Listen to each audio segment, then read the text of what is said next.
What is up, you sexy beasts? Today is day 7 of 14 for me in quarantine. So tonight at 10 PM I'll be halfway. And tell you what, it's been a lot harder than I thought it'd be. I knew when I signed up for this trip to the States that there'd be 2 weeks quarantine, and I was like, oh yeah, that's nothing, and it will fly by. But honestly, it's been tough. It's been tough, like being in your own thoughts for this long by yourself in a room. So the way it works in Australia is you literally get put in a room, a hotel room, and you're not allowed to leave the door. You're not allowed to leave your room for 2 weeks. I can't open the windows, so there's no fresh air, it's just air conditioning. And tell you what, I am normally a pretty steady, stable kind of guy when it comes to my mood.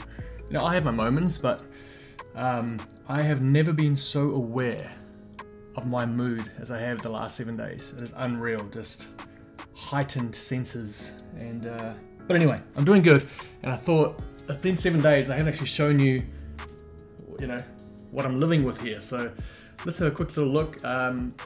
It's an absolute mess. That's the other thing. It's like it's such a small room. I've got so much time, but it's so hard to keep the place organized and clean. It's funny when you get contained to a space like this, all motivation and all creativity just gets drained out of you. Literally, like I just feel like lying on my bed watching Netflix. I've got so much time to be productive and do stuff, but it's really hard. It's really, really hard. It's a bizarre experience, and I think it's an experience that I'll probably be grateful for after the fact. But yeah, right now it's hard. So here's what we've got: my unmade bed, my working space, my desk. I moved this couch. It was sitting over there, but I moved it because I've got this window which gives me beautiful morning light, so I can just sit there, have my coffee, and enjoy, the morning sun. That's my tripod, since I don't have a big tripod, and that's really it. Like I've got my air bike here, which I'm grateful for. Some equipment. I've got some 15 kg dumbbells for the bicep curls, some 25 kg dumbbells for heavier stuff like squats and snatches, an ab mat, a kettlebell which is only 16 kgs, a bit light, but that's okay for, again, isolated kind of shoulder work, and then the power bag, which I haven't actually used yet. I need to do a workout with that for sure. All my snacks and food and little fridge, and that is me for 14 days. When all the equipment arrived, it obviously arrived in boxes, and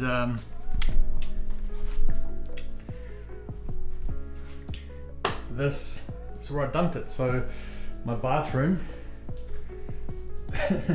is just full of boxes.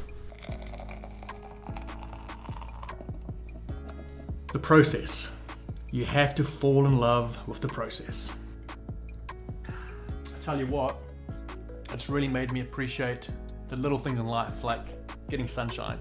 I only get sun to the room till about 12, and then it's gone for the day. So I've actually been getting my Dave Driscoll on, getting stark naked and just lying on the bed in the sun for a couple of hours to get my vitamin D, and just sun my bits, like Dave says.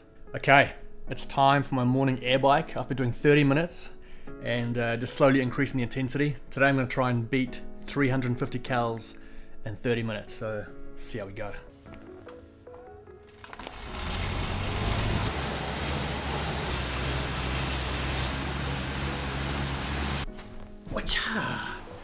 What is up, you sexy beasts? Look at this beard, man. It's coming along real nice, huh? So good. I just hit 370 calories on the air bike in 30 minutes. So if you have access to an air bike, give this a go. Do 30 minutes, see how many calories you can get out. I'm chasing that 400 calorie mark. That's the goal. But then my buddy Sam Cornforth, did I say that correctly? Sam, you know Sam.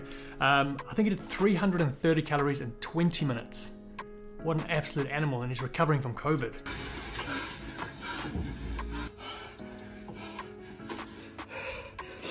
But let's talk about the 5 most memorable moments at the 2021 CrossFit Games, or I should say my 5 highlight moments. Obviously working with Matt and filming him the whole time, I didn't get to watch 100% of the events, so I'm sure there were other great moments, but these are the ones that stood out to me, that kind of caught my attention, my eye, gave me butterflies, maybe even a little tear or two. But the first one was event number 1, Tia Claire Toomey, coming out of the water. It was a pretty boring event, you know, like as spectators you can't really witness the event happening. They're all out in the water, so you just basically see the start and the finish. But Tia came out of the water, and I think she took everyone by surprise with her reaction to winning that event. And you've all seen the video. As she was coming over the finish line, she consciously turned her head to all the cameras and just let out this massive war cry like a warrior woman. And it was just cool. It just kind of set the tone for the weekend, and we knew that we were in for the Tia show. Moment number 2 for me came in the form of young Mallory O'Brien taking event 4, I believe it was, the wall walk thruster workout, just demolishing the field, including Tia. It was just a really cool moment because the whole community has been aware of Mel over the last kind of 12 months with her performances through the Open, the quarterfinals, the semifinals. It was just like a new star was born in that moment. Kind of her saying, you know, I can do this online, I can do this at semifinals, but I can also do it in front of the big crowd with the best of the best. And she's just got such a sweet way about her, sweet smile. So that was a really, really cool moment. The next great moment for me was Danielle Brandon winning the handstand course event. She's done it pretty tough the whole week, you know, having to be in her own lane and having to wear a mask on and off the field and just being separated from the rest of the girls. So to see her absolutely demolish that event and the crowd is going nuts for her was a pretty cool moment as well for her. Then the young Brazilian dude, Guilherme Heros. I think out of everything that's happening in the CrossFit space at the moment, he excites me the most, and I reckon he will be a CrossFit Games champion one day. He absolutely owned the stadium, owned the floor with the snatch event. I think up to that point he'd already won 2 other events, but the snatch event particularly was, again, just one of those moments where you just knew this is a new star that's being born, and he's so confident but so humble. So he puts on these really great shows when he performs well and, you know, does the dab and all the funny stuff, but you can just tell in his smile that he's a humble dude as well. And I've heard from people that have spoken to him that he's just super down to earth, super humble.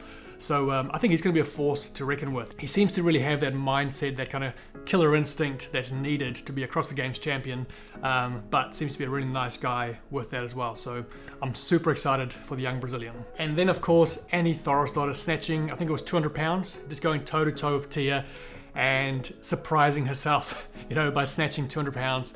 Just the look on her face was, it must be, I think, the moment of the games, you know. It was a cool moment because it's a testament to CrossFit and the longevity of the sport and how you can continue to improve over the years. You know, Annie's been a part of our sport for so long, and to see her still get stronger and fitter and better, yeah, I think speaks volume about our sport. So that was a super special moment. So those are my 5 most memorable moments from the games, other than obviously Tia and Justin winning the games. And then a bonus moment was just witnessing and watching Matt's reaction to Justin winning. That was probably the biggest moment that I was there to capture, was Matt's response to a new champion being crowned. And all weekend I wondered how he was going to react. And I think his reaction was just perfect. It was just, he was so genuinely excited for Justin. And you know, he's one of very few people that understands what it feels like to win the CrossFit Games. So to watch him be so happy and excited and proud of Justin, it was a pretty cool thing to witness and to capture on camera. So that's a little bonus moment for sure. But as I said, there were plenty more cool moments throughout the Games week. So down in the comments, let me know, what were your favorite moments, the most memorable moments from the 2021 CrossFit Games? I'd love to hear them. And I'd also love to ask you for some ideas of videos I can shoot this week. I thought that I was going to be full of ideas, but like I said before, my creativity and motivation's just been sucked out of me, to be honest. So let me know if you have any ideas for videos I can shoot, any topics you want me to cover. Drop them down in the comments and I'll do my best to get to those this week. I'm halfway there, 7 days to go. Can't wait to get back to the girls and back home. But hey, thanks for being here. I appreciate you. Stay sexy, keep roaring love, and hopefully I'll see you tomorrow. Bye.